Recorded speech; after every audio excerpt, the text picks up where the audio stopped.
What a special strike! By a jumbo jet. It wasn't easy,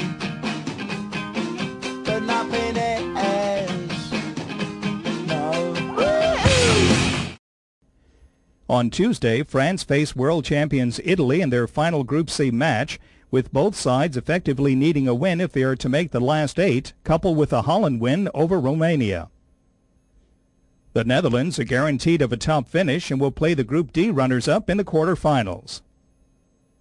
Romania will qualify if they beat the Netherlands, eliminating France and Italy.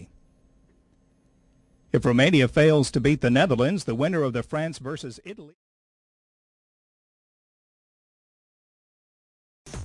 Κυρίες και κύριοι, καλησπέρα σας. Ένα ακόμα S-Box μέχρι τις 5:30 θα είναι μαζί σας με την πληρέστερη ενημέρωση για τον αθλητικό στοιχηματισμό και όχι μόνο.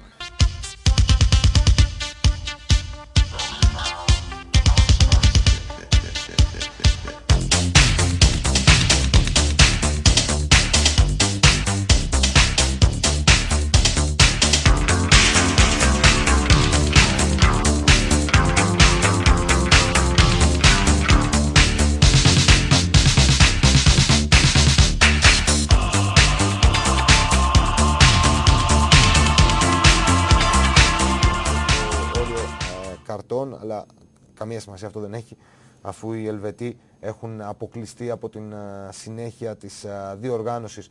Διαιτητής της αναμέτρησης θα είναι ο Αυστριακός, ο Κόνραντ.